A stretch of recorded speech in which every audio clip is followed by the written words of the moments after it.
Coming up, tackling the high rate of suicide among Native veterans. We find out about one community-led group on the Navajo Nation. Plus, a Native woman leads mental health efforts in Nebraska. I am Aaliyah Chavez. Join us for those interviews, plus headlines from the ICT Newscast.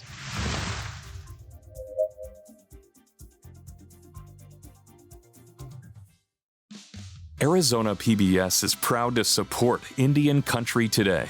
For 6 decades, we've provided television programs and now digital content.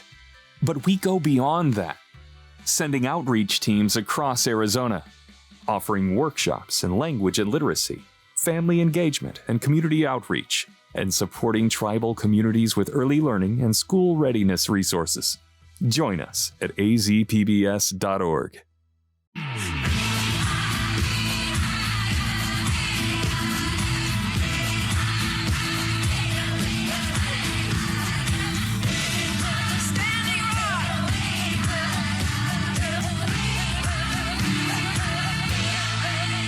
This is the ICT Newscast with Aaliyah Chavez.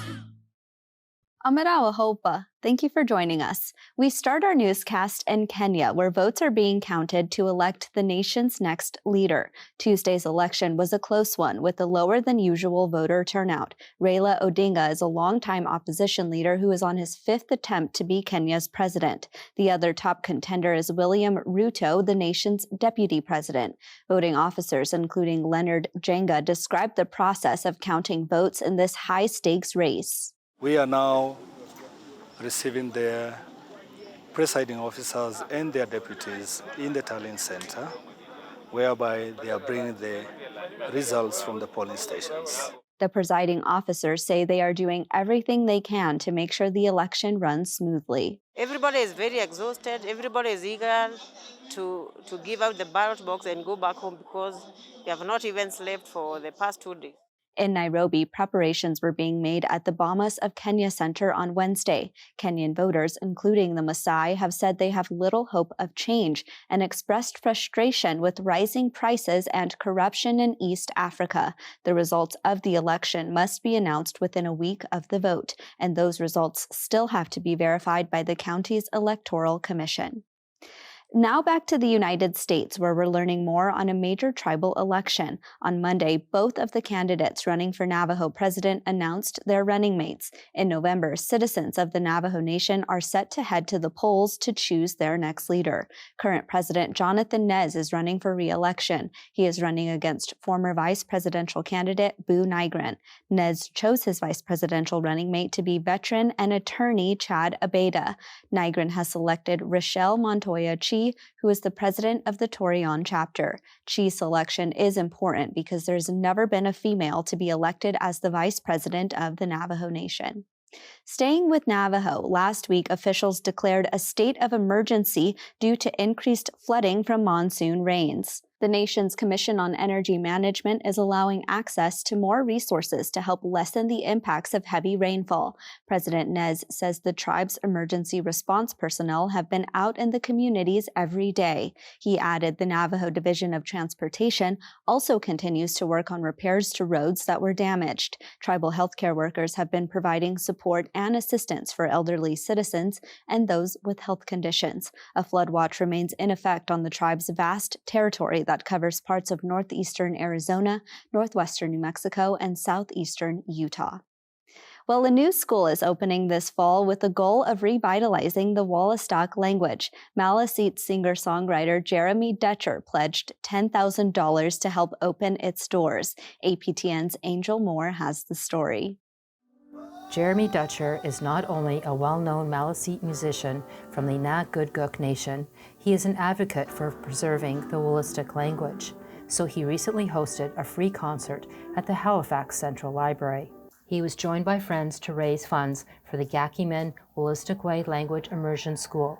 Dutcher donated $10,000, and a GoFundMe page has raised over $30,000. I'm hoping that giving a big donation like that can also encourage other people who might have access to funds like that to give big as well. Lisa Perley Dutcher is co-founder of the Immersion School and Jeremy's mother. The school is needed because according to the 2016 census, around only 350 people speak Wollastoqey.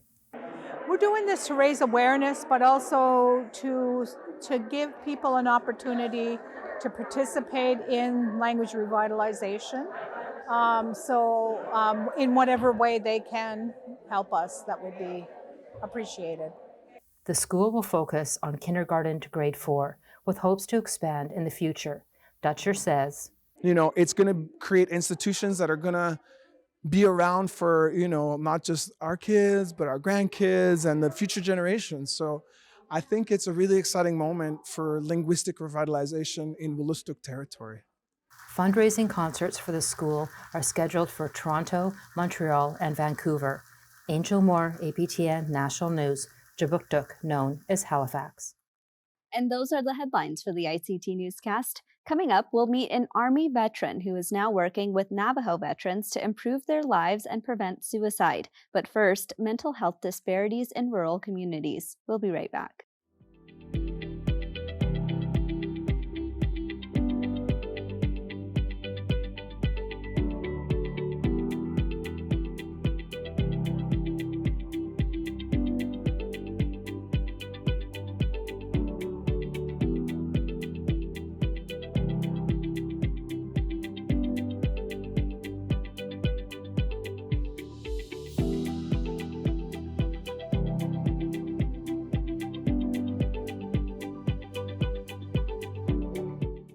Anitra Warrior was named Woman of the Year at the annual Inspire Celebrating Women's Leadership Awards in Lincoln, Nebraska. Warrior, a citizen of the Ponca tribe of Oklahoma, started Morning Star more than a decade ago after graduating from the University of Nebraska-Lincoln.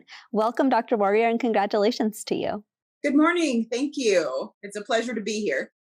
So your firm works with all kinds of people, but particularly Native people. Tell us about your work. Yeah, so we have 7 clinics throughout the state of Nebraska, and we do our best to work with up-and-coming clinicians as well. We want to make sure that they're being able to provide culturally responsive services to our Indigenous populations. Maybe talk about how that looks like in practice and some success stories that you have. Absolutely. So, what I think is important to share when I talk about our work with Morningstar is my own personal journey and how I became a psychologist. And as a young single parent, I had lost my oldest daughter and had experienced a significant amount of grief, as you could imagine, and just really struggled with making healthy decisions, and then started working with therapists. And I worked with multiple therapists, but what was always lacking, what made the therapy unsafe in my mind,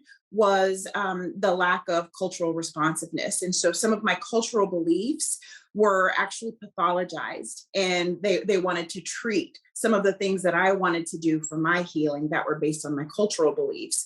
And so from that point on, I had decided I'm going to be a psychologist, I'm going to have my own clinics, and we're going to train people to work with our Indigenous populations. And so what that looks like is using evidence-based practices that are adapted to our beliefs. So, for example, gift giving is something that is very common.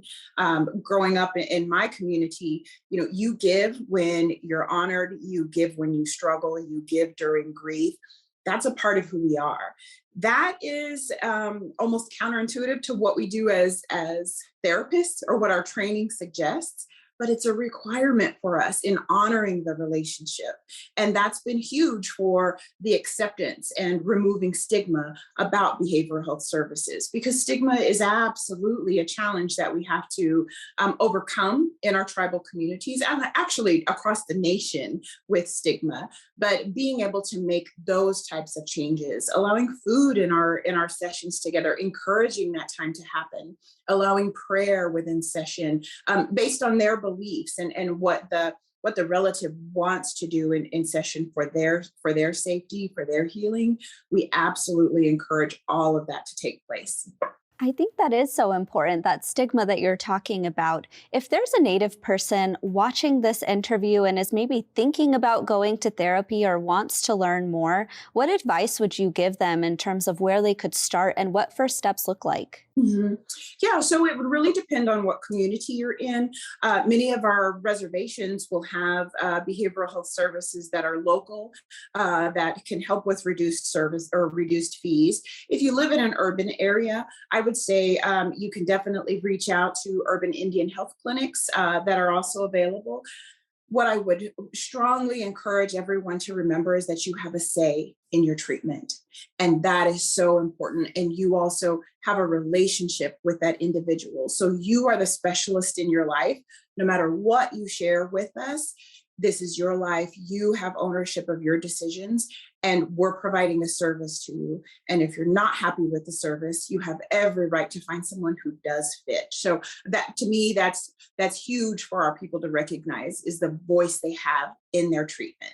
Absolutely. I mean, coming out of the pandemic, we're hearing more and more of a push for mental health services. Maybe talk about at a high level during the pandemic, what you were observing and witnessing in terms of the patients and how they were feeling.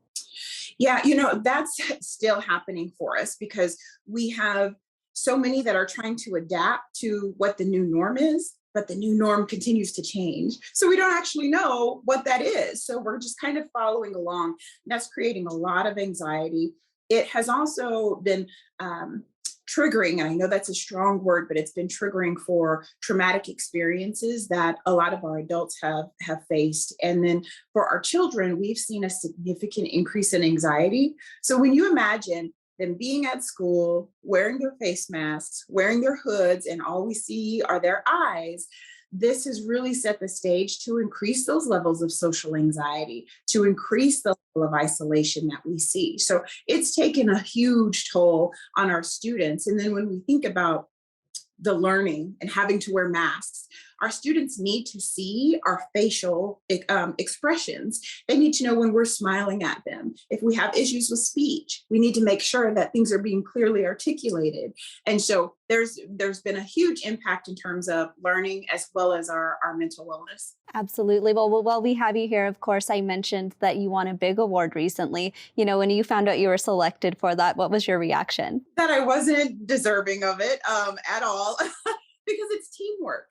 Everything is about our team. And so I'm not an individual out here providing the services all on my own. So although I was very thankful, I was very surprised and shocked. I wanted to make sure that it was very clear that this is a team effort, a family effort, and that we're all in this together, being good relatives.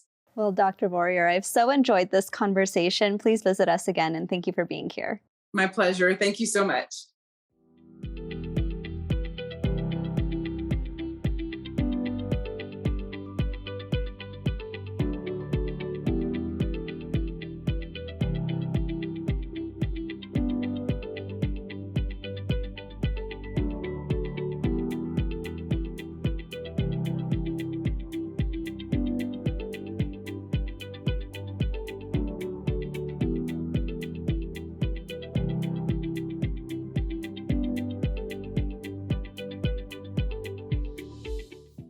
It's no secret the suicide rate is high in Indian country. That includes for Native veterans who often suffer from post-traumatic stress disorder. 3 years ago, a community group was formed on the Navajo Nation to help veterans deal with this epidemic. The Ne Nasba partnership does outreach to veterans to help them have a better quality of life. Bernie Tyler is the program lead. She's a veteran herself, having served 5 years in the Army and 3 years in the reserves. Welcome, Bernie. Hi there. Good morning, Aaliyah. I'm so happy that you're here because this is such an important topic. I mean, let's just jump right in here. Talk about how you're reaching Navajo veterans on the vast Navajo Nation. So, yat bene should the naas a lot so nothing auto and that's all by Bernie Tyler Unishia, Hawasana Nishle, Tachini Bashish Chin, Todichini Dashiche, Tohatlini Dashinale, Auto Salat so a Nishle, US Army, not Ani Nazda Inasha. So all I said was just a basic, my name, my clans. I'm originally from Shiprock, and that I'm a U.S. Army veteran. Well, so to answer your question, Aaliyah, Denena Spot Partnership is a nonprofit organization. It's a local program. It is very, hence the name, Navajo veteran focused. So we are a community-led resource initiative, and we try to be impactful where we can make changes in the lives of veterans on the Navajo Nation. So we connect with all veterans, their spouses, and caregivers. We start by understanding needs that exist in the veterans world. We really try to increase our outreach efforts by utilizing a 4-step plan. And that is to connect, educate, advocate, and collaborate. So this plan, if executed well, works. All of these steps are important, especially the first one, which is making that initial connection. And for Denena Spot Partnership, fulfilling that, we go to outreach events, we go to conferences, we just get our name out there. So that's how we kind of do the outreach. So back to this plan, if executed well, it works. If we identify a need, let's just say such as housing or employment, healthcare benefits increases, VA health issues, and there's so much more out there, then we get on that and we address it on behalf of that veteran to our partners and resources that we've established and that we trust. So ultimately, at the end of the day, we just try to increase the veterans' quality of life. When you're out in the community and talking to these Navajo warriors, as you call them, what is the single greatest need that so many of them share with you? Oh my gosh. Okay, so I'll be honest, housing, I think housing is really a nationwide thing, but it hits the nation harder. So there's protocols and steps that have to be taken through the Veterans Office here on the nation. So it just takes longer. So housing is definitely one, followed probably right after that with employment. So yeah, veterans are being displaced or their homes are starting to deteriorate and they just want like minor work done, and even that is becoming difficult. Can you maybe talk about the diversity of ages of the Navajo veterans that you work with? I mean, I think so many of us think of veterans as old elders in our community, the pinnacles of our community, but there's a long history and legacy of Native people who serve in the armed forces. Yeah, the diversity is tremendous. I help people that are just getting out. So these are like post 9/11 veterans. When you go to meetings, yeah, generally there are like elders there. So age-wise, it just ranges. You have young veterans and then the elders as well. Do you think that being fluent in your language, the Navajo language, helps you reach these veterans? Almost automatically. It's kind of a warmth, connectedness. So when I start speaking Navajo to them, they already open up and say, "Oh, okay, I don't have to, strain so hard to speak English," which some of them can't or hardly can. So when you come off and do an introduction to Navajo, they're like, "Okay, I can settle down a little bit, and I know that I can talk to her." Absolutely. I mean, nationwide, maybe talk about what kinds of efforts you're noticing and witnessing that are going on for Native veterans all over the country and not just on the Navajo Nation. Wow, there's a lot of resources and partnerships that I'm reaching out to, or the other way around. Some of them are like emailing me and saying, "Hey, Bernie, I think we would like to speak with you. This is not the Navajos, but this is maybe like the Cherokee Nation. They're doing similar things. They're out in the community trying to help their veterans as well." So just forming partnerships and really getting to know some of these resources at their level is kind of it's instrumental to the job I'm doing. Well, Bernie, Tyler, thank you so much. Okay, thank you. Thanks for having me. Have a good one.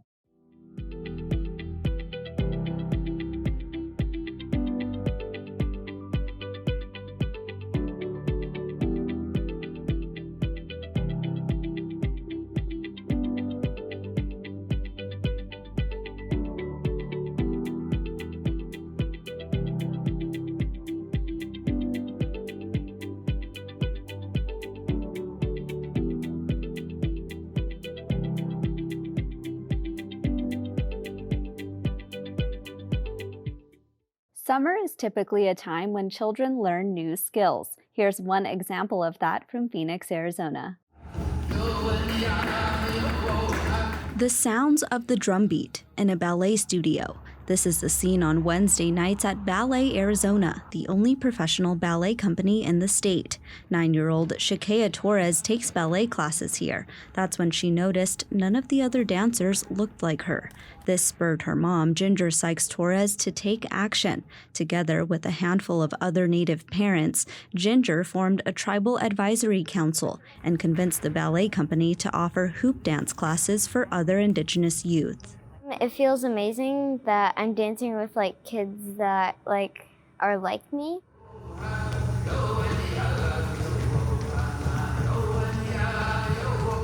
Being able to learn the dance here in the Ballet Arizona studios is just a dream come true for learning any dance, but something where you can have the mirrors, have the wide space, have the high ceilings. It's just not something that's easily found. Many urban Native children who grow up away from their communities aim to find ways to feel connected to their lifeways.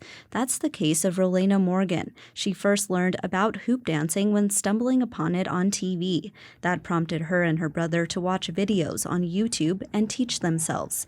Then her mom found out about hoop dance classes and signed her up. She is the only in her family who is a hoop dancer. And it really helps that you guys are doing more classes for this stuff, because we have no one in our family that really does and teaches it and passes it down. Eva Bighorse is this year's instructor. She says the commitment is more than just teaching technique. It ends up developing into a cultural mentorship. It's a wonderful opportunity. It's probably the best aspect of being the instructor, is having the one-on-one interaction with the kids. And I think my favorite part is just being able to watch the students grow and learn. A lot of times I get to see their excitement also grow with the classes, because I think it builds their confidence in themselves. And so the first class, they're usually really shy and kind of don't want to jump in there a whole lot. But with this class, especially both of them, I've noticed in both the beginning and intermediates, just confidence and happiness.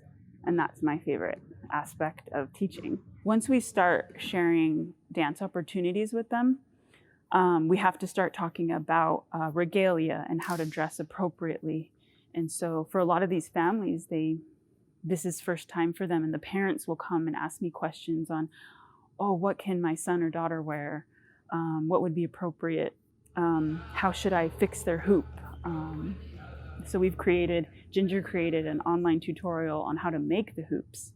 And we've learned that there's a big enough need for the next session that we're going to just dedicate an entire class to hoop making. Dance opportunities are more common than you might think. Phoenix is the home of the Hoop Dance World Championships, which are held every year at the Heard Museum. Since the classes started 3 years ago, some of the young dancers have already entered and placed. There's more female students in these classes than male students. And even at the Heard competition, there's not a lot of female dancers when you get up to the adult category. And I know this because I'm one of them sometimes. But it takes a lot. It takes a lot to dance this dance. So I think to see more females take it up and continue it throughout their life shows great strength. Ginger Sykes Torres was the class's first instructor. She was the first female to ever win a world championship title in hoop dancing. She said these kinds of dancing spaces are much different than what she had. Something that I didn't have as a youth. I'm sure most hoop dancers don't have this type of facility to learn in, but it is really key to being able to expedite that progress in learning the dance style. This is a long-term project for these instructors, all in hopes of helping Indigenous youth. And giving them something that can motivate them to stay healthy, stay active, stay engaged, and stay in touch with their own selves and their communities is just something that is so fulfilling and warms my heart and makes me want to keep providing this opportunity to our youth. In addition to hoop dancing, being exposed to ballet studios can also help in another way. The idea behind it that got me most excited was the mission of this program, which was to expose the hoop dance students to not only hoop dance, but other types of dance forms, including ballet. And in Indian country, you don't have to look very far for inspiration. To me, the links between Native American communities and the ballet community was something that was easy to find in our tribal nations' histories. The first prima ballerina in the United States was Maria Tallchief, and so she is an inspiration to not only my daughter, but I'm sure many other Native American ballerinas across the nation. For Ballet Arizona leadership, they say they will continue helping along the journey. It's very important for us that we see representation in our company and in our school. And really how we begin that is by inviting the community to utilize our studios and have classes here so that they feel like this is a safe haven for them to explore their art form of dance. Hoop dance is something that we do want to make sure that Ballet Arizona continues to host. It is our goal not just to offer these types of opportunities once. We want this to be part of our blood, just like ballet is. In Phoenix, Arizona, Aaliyah Chavez, ICT News. And that's a slice of our Indigenous world. For all the latest, visit ictnews.org. From all of us in the newsroom, stay safe, my relatives. I am Aaliyah Chavez. Sometimes you got to take a stand just because you know you can. Oh, you got to run, you got to run.